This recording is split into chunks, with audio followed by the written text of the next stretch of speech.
नमस्कार, हमारा नाम है समरीन और आपने देखना शुरू कर दिया है लाइव सिटीज। देखिए आज 31 तारीख है और आज पटना हाई कोर्ट में बीपीएससी 17वीं मामले में सुनवाई होनी है। और आज सबकी निगाहें हाई कोर्ट पर ही टिकी होंगी। सब यही जानना चाह रहे हैं कि आखिर आज के दिन पटना हाई कोर्ट में होगा क्या। लेकिन उससे पहले लाइव सिटीज आपको ब्रेकिंग खबर देने जा रहा है। सबसे पहले ये ब्रेकिंग जानकारी आपको लाइव सिटीज ही देगा। तो अब आप सोच रहे होंगे कि भला वो ब्रेकिंग न्यूज क्या है। तो आज हम इसी मुद्दे पर एक बार फिर से सीधी बातचीत करेंगे पटना हाई कोर्ट के जाने माने एडवोकेट देव प्रकाश जी से। सबसे पहले बहुत शुक्रिया बातचीत जी, के लिए। धन्यवाद। जी, सबसे पहले तो वकील साहब हम चाहते हैं कि आप ही बता दीजिए हमारे व्यूअर्स को कि वो ब्रेकिंग खबर क्या है। देखिए, आप तो इतना सेंसिटिव मैटर पर बोलते हैं, हमको बोलने के लिए बोलते हैं, जबकि हमें ये एडवोकेट बोलते हैं। हम्म, और मैटर इतना सेंसिटिव है, लड़के इतना इमोशनल हो चुके हैं और इम्पल्सिव हो गए हैं कि जरा भी अपने थॉट के विरुद्ध में कुछ सुनना नहीं चाहते। जो निष्पक्ष भी कोई बोले, हम तो वही स्टेटमेंट देते हैं जो जजमेंट में लिखा हुआ होता है, जो लॉ में लिखा उतना ही हम बोलते हैं। हम कभी अपना कोई व्यू नहीं बोलते। आप पूछते हैं प्रोबेबिलिटी क्या है, तभी हम लोग कुछ बोलते हैं। लेकिन हमारा अगर पूछिएगा, सिंपैथी सिंपैथी लड़कों के साथ ही हमारी रहेगी ऑलवेज, कि लड़के अनएम्प्लॉयड हैं, इतने दिन से लड़ रहे हैं। जो लड़का अनएम्प्लॉयड होता है और कितना संघर्ष करता है, उस बात से शायद ही कोई व्यक्ति ऐसा हो जो भली भांति परिचित ना हो। सबको दर्द इस बात से होता है। हम्म, लेकिन जिस बात से आप लोग बहुत ज्यादा उत्साहित थे कि 31 को निर्णय है, जैसे लगता है कि वो इलेक्शन का जो न्यूज निकलता है वैसा नहीं होता है हाई कोर्ट में। 31 को होता भी, तो काउंटर अगर आज सबमिट हुआ होगा तो रिप्लाई रिज्वाइंडर बनेगा। रिज्वाइंडर बने हुआ टाइम पड़ेगा, फिर आर्गूमेंट फुल आर्गूमेंट होगा, फिर जजमेंट रिजर्व होगा या सेम डे कुछ होगा।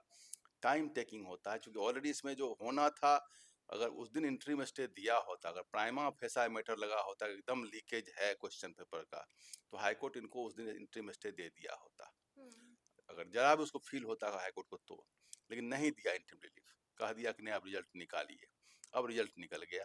जो हम्म, लड़के पास हो गए उनका अब तो उनका भी पेरेंटल इंटरेस्ट देखना पड़ेगा। अगर आप कुछ भी करते हैं तो जो लड़के पीटी निकाल चुके हैं उनके इंटरेस्ट को भी हेम्पर होगा। बिल्कुल। तो अब कोर्ट थोड़ी सा दुविधा में पड़ गई। अगर रोक दी होती इंटरेस्ट को, रिजल्ट को, तो बात अलग होती। अब जो आप लोग उत्साहित थे 31 को है, कल है, हो जाना है। हम्म, हमने उस दिन भी कहा था कि इतना उत्साहित होने की जरूरत नहीं है, हम्म, 31 है, उस दिन काउंटर है, रिज्वाइंडर होगा, लगेगा टाइम बीच में। कल वो बेंच अब्सेंट है।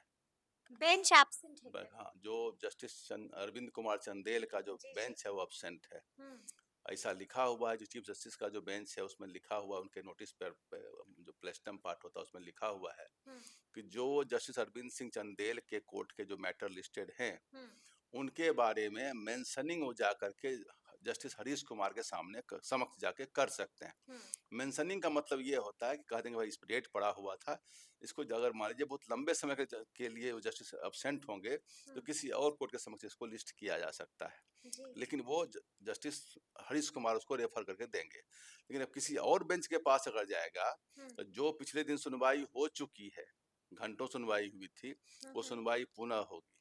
दोबारा होगी दोबारा सुनवाई? होगी। पूरी की पूरी पूरी की सुनवाई? पूरी सुनवाई पुनः होगी, अगर दूसरे बेंच में जाता है तो।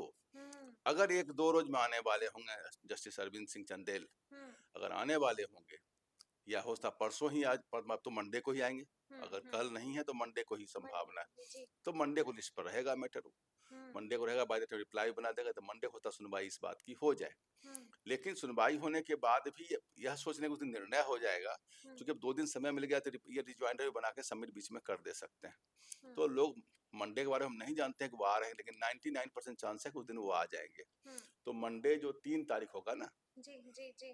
3 तारीख होगी, 2 तारीख हो, 3 तारीख होगा। 3 तारीख जी। तो मंडे 3 फरवरी को आप लोग आसान्वित रहेगा, उस दिन होता सुनवाई इस बात की हो जाए, हम्म, तो उस दिन वो रहेगा लिस्ट पर वो मैटर वो।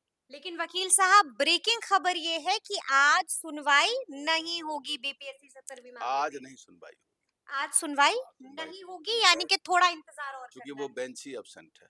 वो बेंच ही एब्सेंट है तो अब अगली सुनवाई 3 तारीख को। संभावना है कुछ दिन हो जाए ना, क्योंकि मैटर हम्म, अर्जेंट है। और जिस ढंग से देखिए, आज भी बहुत हंगामा हुआ है, लड़के बहुत ही ज्यादा बीते दिन। डिप्रेस्ड हो चुके हैं, जी। डिसअपॉइंटेड हैं और काफी हतोत्साहित हैं, बच्चों हम्म, की बात है। तो उस हालत में ये है कि मंडे को तो हमको लगता है कि मैटर रहेगा ही रहेगा हम्म। हियरिंग पर, अगर वो बेंच आ जाता है तो। अगर जी। बेंच नहीं आएगा तो कहीं दूसरे बेंच में ट्रांसफर किया, लेकिन ट्रांसफर किया जाएगा तो हम्म। पुनः फिर सुनवाई होगी इस बात की। पुनः वो सुनवाई होगी। जी, लेकिन पूरा मामला लेकिन सुना हमें लगता जाएगा। है 99% चांस है कि मंडे को वो बेंच आ जाएगा हम्म। और मंडे को बेटर सुनवाई हो जाएगी। अच्छा, लेकिन वकील साहब थोड़ा-सा और हम आपसे समझना चाहेंगे और समझना हम ये चाहेंगे कि आपने दोनों याचिकाओं को देखा है, कितनी मजबूत नज़र आ रही है आपको ये याचिकाएँ? देखिए, हमने कल भी कहा था कि लीकेज को एस्टेब्लिश करना पड़ेगा। हुँ, यह कहना कि लीकेज ड्यूरिंग द एग्जामिनेशन हुआ, चूंकि एसओपी में लिखा हुआ है कोई लड़का बाहर नहीं निकलेगा, हुँ, हुँ। लेकिन वो जो बापू सभागार है वहाँ एक लड़का क्वेश्चन फाड़ते हुए, जी। तो ट्विटर पर सारे क्वेश्चंस नहीं आए हैं, कुछ एक क्वेश्चंस आए हैं, हुँ, तो क्वेश्चन को फाड़ते हुए निकले। हुँ। और जो सरकार के एडवोकेट थे, एडवोकेट जनरल थे और बीपीएससी के जो सीनियर एडवोकेट, उन्होंने कहा कि हम लोग के पास वीडियोग्राफी है इसकी, अच्छा, वीडियोग्राफी है उस चीज़ वीडियोग्राफी की? है उनके पास ऑन रिकॉर्ड। बोले कि अभ्यर्थी फाड़ते हुए निकल जी रहे हैं? बिल्कुल, पेन ड्राइव लेके बैठे हुए थे, हम हुँ, दिखाने को तैयार है, वो लड़का वही क्वेश्चन सब ट्विटर पर गया है। अच्छा। तो जब कोई लड़का अनरूली हो जाएगा, उसको शायद वो लड़का अरेस्ट भी हुआ है, हुँ, शायद हम इसलिए हुँ, बोलेंगे, बहुत हुँ। कंफर्म है, बहुत न्यूज हम बिल्कुल, बिल्कुल, जी। न्यूज हम लोग को अभी आप देखा, अभी तो हम काम कर ही रहे थे, हुँ, तो हमारे पास उस समय नहीं होता कि न्यूज देखें, और टीवी तो हम लोग देखते ही बिल्कुल नहीं है। हुँ। थोड़ा मोरे सोशल साइट पर आता है, उतना भरी हम देख पाते हैं, वो भी जब जी। कभी गाड़ी उड़ी में बैठे तो हम लोग देख लेते हैं बीच में। तो हमें बहुत जानकारी स्पेसिफिक नहीं, हमारा वो केस भी नहीं कि हम उसको ज्यादा स्पेसिफिक रूप से देखें। हुँ, हुँ, लेकिन यह उन्होंने कहा था बीपीएससी सीनियर एडवोकेट ने हुँ। कि जो लड़का क्वेश्चन फाड़ते हुए 1:05 पर निकला है, जी, जी। उसका वीडियोग्राफी हमारे पास उपलब्ध है, हुँ, और वही 1:06 पर ट्विटर पर लोड किया है। हुँ, तो ये मैटर जब लोड किया है और 1:06 पर लोड भी हो गया, 2 बजे तक परीक्षा है, तो उसमें हुँ। उसको लीकेज मान लीजिएगा, एक हंगामा हो गया, तो उस जिस सेंटर पर हुआ तो कैंसिल हो ही गया। बिल्कुल, बिल्कुल, और बिल्कुल, जिन जी। लड़कों ने उसमें आवेदन किया है, यह भी कल बात आ रही थी, आपने भी कहा था हुँ, कि बीपीएससी ने खुद स्टेटमेंट दिया है कि 3 लड़के उसमें से कर गए हैं, जो हुँ। पिटिशनर हैं। जी, जी। पिटिशनर 2 है, हुँ, इसमें से 3 हैं, 2 इसमें से होंगे, 1 हम नहीं जानते कि इसमें से कौन है। हुँ, लेकिन उस दिन जो बीपीएससी के सीनियर एडवोकेट, तो उनका ही स्टेटमेंट था कोर्ट में हुँ, हुँ। कि इसमें से एक ही लड़का परीक्षार्थी है जो बापू सभागार पर था, और री एग्जामिनेशन में भी सम्मिलित हुआ है, पार्टिसिपेट किया है, हुँ। और बाकी जो लड़के हैं उनको केवल एडमिट कार्ड इशू हुआ, वो एग्जामिनी नहीं है। This is the statement of the senior advocate BPSC, ये मेरा हुँ। स्टेटमेंट नहीं है, जी, हम जी, कोई अपना जी। बयान नहीं दे रहे हैं। बिल्कुल, तो जो बिल्कुल। स्टेटमेंट है वो ऑर्डर पर लिखा हुआ है, हुँ, हुँ, ये हुँ। बातें ऑर्डर पर लिखी हुई हैं सबके। ये जब ऑर्डर, तो पब्लिक पब्लिक डॉक्यूमेंट होता है, कोई भी हुँ, आदमी हुँ, पढ़ सकता है हुँ, इस चीज़ को। हुँ, हुँ, हमने अपने तरफ से कोई बात न कहते हैं, न कहते हैं। हुँ, अगर हमारी सिंपैथी की बात करिएगा तो हमारी सिंपैथी उन बच्चों की तरफ ही है जो आंदोलन कर रहे हैं। हुँ। लेकिन वकील साहब, हम आपसे ये भी समझना चाहेंगे कि अब जब दोनों याचिकाओं को क्लब कर दिया गया है, तो अभ्यर्थियों का पक्ष कितना मजबूत नज़र आ रहा है? देखिए, हमने कल भी कहा था और आज भी कह रहे हैं, हुँ, एग्जामिनेशन पीटी वाला कैंसिल होना और फ्रेश एग्जाम होना, हुँ। उसकी संभावना 90% नहीं है। 90% नहीं है, यानी कि आप कह रहे हैं कि 90% चांसेस है कि री एग्जाम नहीं नहीं होगा। होगा। अब जी। देखिए, सरकार, चूंकि सरकार सर्वोपरि है, हाँ, अब हाँ। सरकार ही पिघल जाए, सरकार कह दे हम कर लें, हुँ, तब बात, सरकार तो सरकार है, उसको हाईकोर्ट ऑर्डर की जरूरत भी नहीं है, हुँ, अपने मन हुँ, से भी कर हुँ, सकती है। तो सरकार तो कुछ भी कर सकती है, हम जो बोल रहे हैं हुँ, with regard to that petition बोल रहे हैं। हुँ, सरकार क्या करती है, क्या निर्णय होता है, या बाकी का सुप्रीम कोर्ट कल क्या कर देती है, उन बातों पर हमारा जो स्टेटमेंट है, that is um, limited to the writ petition which has been filed and which was to be heard today. Which was to be heard today. लेकिन हम आपसे जानना चाहेंगे कि जब याचिकाओं को क्लब कर दिया गया है, तो इसका भी कोई फायदा नहीं मिलेगा अभ्यर्थियों को? याचिकाओं को क्लब कर दिया गया है दो अलग याचिकाओं क्लब में तो को। एक ही सुनवाई एक ही की जी। होती है, वही दोनों पर लागू होगा। दोनों पर अगर लागू दोनों होगा। में कोई एविडेंस होगा, हाँ, हाँ। साउंड एविडेंस होगा, जिसको कोर्ट में सब्सटेंशिएट, देखिए स्टेटमेंट हुँ, कहना बड़ा आसान होता है, जो भी आप कहते हैं उसको एविडेंस से सब्सटेंशिएट करिए, संपुष्ट करिए, हुँ, और हुँ, उसको करने में दूसरा जो याचिका है, या इस बीच में इन्होंने कुछ अपना जमा किया होगा, हुँ, वो एस्टेब्लिश हो जाता है कि क्वेश्चन पेपर लीक हुआ है। अदर देन दैट, वो जो वीडियोग्राफी वाला केस है वो छोड़ करके, हुँ, तब तो लीकेज अगर होगा तो चांस बनता है। तब चांस जी, बनता है, लीकेज एस्टेब्लिश अगर लेकिन होगा, उसके लिए प्रूफ चाहिए। एविडेंस चाहिए, उसको संपुष्ट करना पड़ेगा हुँ, और हुँ, कोर्ट के संतुष्टि तक एविडेंस लाना। कोर्ट जहाँ संतुष्ट होगा वहाँ तक का एविडेंस चाहिए। हुँ, अगर हुँ, आप लाते हैं कोर्ट संतुष्ट नहीं, अखबार दिखाइएगा, इधर सबसे नहीं चलता है। हुँ, हुँ, कोर्ट संतुष्ट हो जाएगा कि लीकेज बिल्कुल, हो गया है, तो तब तो कैंसल भी होगा, तभी होगा एग्ज़ाम भी री-एग्ज़ाम। होगा। लेकिन इसको हुँ, करना पड़ेगा, एविडेंस को सब्सटेंशिएट करना पड़ेगा, एस्टेब्लिश करना पड़ेगा, साउंड एविडेंस चाहिए। हुँ, केवल हियरसेज पर नहीं होगा, पुख्ता वाला, पुख्ता वाला चाहिए। पुख्ता जी, वाला जी, जी, सबूत चाहिए। जी।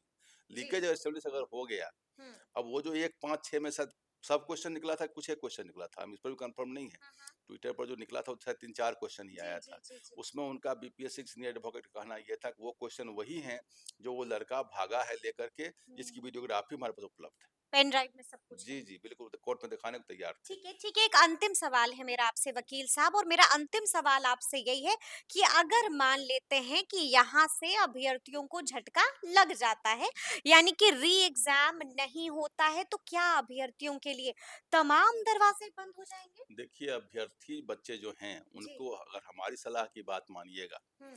अगर लीकेज को, एविडेंस को कहीं न कहीं सब्सटेंशिएट कर रहे हैं, हम्म। एकदम कन्विंसिंगली, जी। अब यहाँ का कोर्ट सैटिस्फाई अगर नहीं होता है, कहीं-कहीं अगर दुविधा है, लेकिन लगता है कि है, हम्म। तो सुप्रीम कोर्ट अगर यह देख लेगी कि हम्म। लीकेज हुआ है, क्वेश्चन क्वेश्चन लीक कर गया एग्जामिनेशन से पहले, या वो जो घटना बता रहे हैं, उस घटना के अलावे, या हम्म। उस सेंटर के अलावे, ठीक है। उस सेंटर के अलावे कहीं और जगह भी हुआ है, जो हम्म। हम्म। जितनी बात वो 28 सेंटर का बता रहे थे, कि गड़बड़ी कि हुई है। मास इरेगुलरिटी हुआ है, कंडक्ट ढंग से नहीं हुआ है, तब तो होगा। हम्म। लेकिन यहाँ एस्टेब्लिश ना कर सकते तो वहाँ जाकर ये सुप्रीम कोर्ट सुप्रीम में। कोर्ट में। जी, अगर दो दो बातें जो हैं, हम्म। इरेगुलरिटी एंड लीकेज अगर एस्टेब्लिश हो जाती है, चाहे पटना हाई कोर्ट में हो और हम्म। नहीं हो तो सुप्रीम कोर्ट में हो, तब तो उनको रिलीफ मिलना ही मिलना है, लेकिन इसको एस्टेब्लिश करना पड़ेगा। उस दिन का जो जी। रिट था, उसमें एस्टेब्लिश होता हुआ नजर नहीं आ रहा था। हाँ। एस्टेब्लिश होता हुआ नजर अगर आता, हाँ। तो कोर्ट प्राइमा फंसाए केस देकर के इंटरिम रिलीफ स्टे का देने जा रही थी उस दिन, हम्म। लेकिन हम्म। उन्होंने कहा कि भाई इसमें एक ही जज मैटर। साहब रिलीफ जी, देने जा जी, रहे उस दिन थे। मूड में आ गए थे कि हम इस रिजल्ट को अभी रोक देते हैं, बोले जी। कि आप 3-4 दिन काउंटर दे फिर दीजिए। क्या हो गया था? फिर उन्होंने, बीपीएससी सीनियर एडवोकेट ने कहा हाँ। कि इसको रिजल्ट को न रोका जाए, क्योंकि अप्रैल में मेन एग्जाम हमारा है, हम्म। लड़कों बच्चों को पढ़ने का समय मिलना चाहिए, सब प्रोग्राम पहले से कैलिब्रेटेड है, हम्म। और रिजल्ट हम निकालते हैं subject to outcome of the writ petition.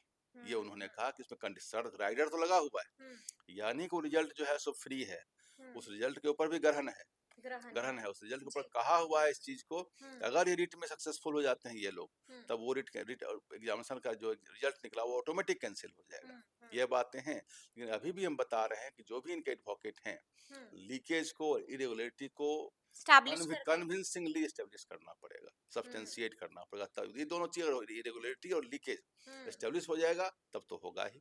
तब तो री एग्जाम होकर रहेगा, तो अब देखना होगा कि आगे आगे क्या कुछ होता है, लेकिन लाइव सिटीज ने आपको ब्रेकिंग खबर दे दी है।